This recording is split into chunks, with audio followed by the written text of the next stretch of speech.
Altered Carbon, Episode 1, Out of the Past. I'm Joe. Richie isn't with us today, but he'll be back next week. Please subscribe to our channel down below. We have a lot of great videos coming up. I do a Star Trek Discovery recap or review every Sunday night after the show airs. I think it's important to see just what that initial impression you got from a show was before delving into all 10 episodes. So I'm just doing episode 1 first. Next week, Richie's gonna join me and we're gonna review the entire season of Altered Carbon. We're gonna have to binge watch it. I'm sure there's probably people who've already watched the entire thing already. I did not read the books. They were written by Richard K. Morgan. I did not read them. I have no idea what anything's about. I just watched the first episode. We will have spoilers throughout this review, but there's nothing really that crazy to spoil. The first episode was nothing more than just, you know, setting the framework for the show and some of the main characters. The concept of the show is that it takes place in the future. The Protectorate is like the new world government, or maybe government across multiple worlds. They install a cortical stack right here that downloads your consciousness, and when you die, they can take the cortical stack out and put it in another sleeve. And it has led to people being able to live forever, which has led to a murder of one of those people.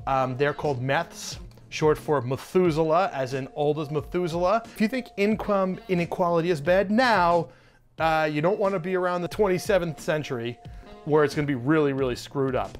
But anyway, the character who's murdered is so rich that even though his cortical stack is destroyed, he has a backup. I have notes on what it's called here, but it's so complicated that I'm not going to call it that. I'm just going to call it Time Machine. If you have apples, you know what that means. Anyway, the character who was murdered is so wealthy that he has his own time machine backup of his person. Conveniently enough, though, his murder took place 10 minutes before his 48-hour time machine update. He's still around, obviously. He re-sleeved himself, but he wants his murder solved because he wants to know who's trying to kill him, because someone tried to also destroy his time machine backup. And that's where we enter Takeshi Kovacs, main character played by Joel Kinnaman, and he is an envoy. Immersion and total absorption.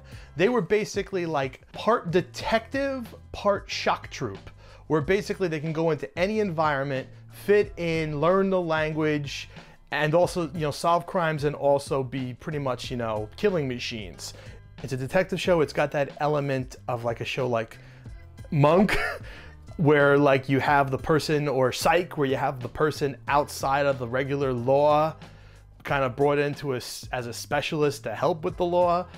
I don't know if that makes sense. I mean, it's like Monk, only instead of having OCD, he's a psycho killer. Okay, so the first thing I really liked was Joel Kinnaman. Interesting case study he is, because he's a Swedish actor who was on The Killing, which was a lauded television show, and his big screen stuff has been pretty much panned.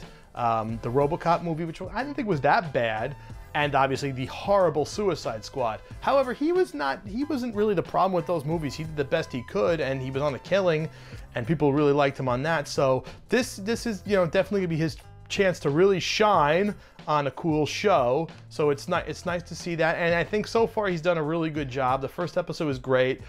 His character is really cool. He was killed, his last body was killed, and he was basically, you know, put away for 250 years.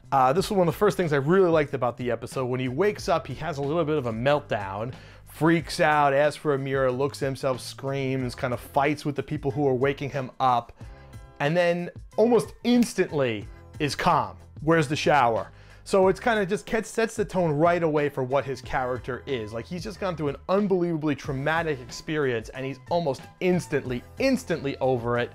And that comes off really well in the way it's acted, so I really appreciated that. The wit's good. He had a bunch of fun one-liners. There's a lot going on in there as far as, you know, what he's dealing with, his skills, what he can do.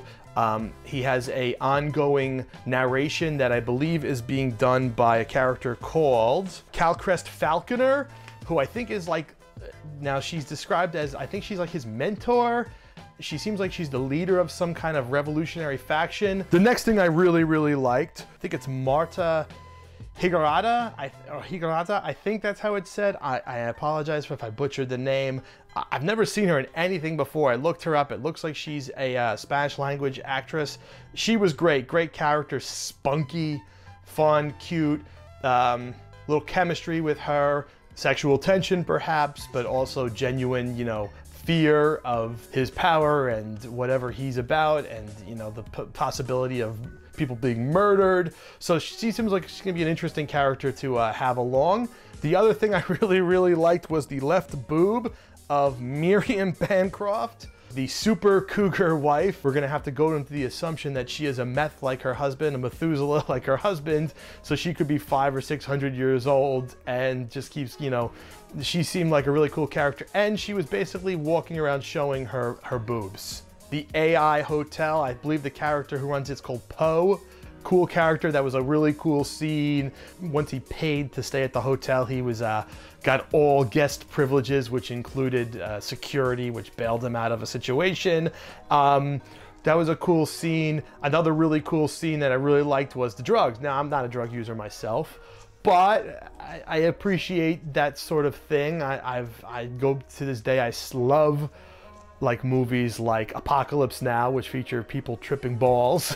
And he has a whole scene where he basically just buys a gigantic bag of drugs from, or future drugs from a dealer, and he's tripping out in this futuristic city. Really cool scene, I like that. The themes I'm expecting for the show, this is why I think I'm interested in it, is just the whole wealth inequality and all that stuff that we have in today's society. It looks like it's gotten worse and worse and worse, to the point where, you know, the first indication we get of that, as he's getting out of, when he's first being introduced into the world, you see an old lady who looks confused, and then you learn that she was actually now had the cortical implant of a 7-year-old girl who was killed in a hit and run. And basically, you know, the victim restitution was they gave her whatever body they had laying around. So it was kind of like, while the rich people are able to get, you know, amazing bodies, the poor people, if they're going to be brought back, are, you know, they may have to just get whatever junk they can get. Morality, there's gonna be things of morality as far as like, you know, there was a bunch of Catholics. I think they were all Catholics, but whatever they were not having it. They want people to die and go up or go down. They are not having all this, you know, living forever stuff. So there's issues of morality and living forever and things like that. And I think that's also why they were fighting the war. From what I can see, they wanted to stop what was happening. They felt that there's a lot, we have to find out more about this. Now, I did not read the books, so I don't know what the themes are, but I'm just saying what I'm expecting, and I'm expecting to, you know, learn more about what the war was and what happened with the envoys, what happened with his sister, which we see, what happened with this falconer that we see. We get her notebook. Is she still around? Will we see her in the future? Let's see if there is a message. Let's see if it's more than just violence and TNA, which there was certainly a lot of cursing, a lot of TNA, a lot of violence. I want to know if there's going to be a message behind this show, because that's the potential I see in this show. It definitely looks like it can have a lot of interesting things going on. I hope it doesn't let me down. I hope it has some heart to it. It feels like it's going to have some heart. It feels like it's going to have some mysteries. It feels like it's going to have some twists and turns. It feels like it's going to have a lot of violence and a lot of breasts. If you enjoyed this video, please give us a like. We're going to be doing a full review next week of all 10 episodes. There also is another show coming out on Netflix we're going to watch next week called The Ritual. Looks like another horror film. Let's see if it's any better than The Open House was. I hope it is. Star Trek Discovery reviews that I do every Sunday night. Only 2 episodes left. Please tune in for those. Subscribe to our channel. I'm Joe. Until next time. It's better.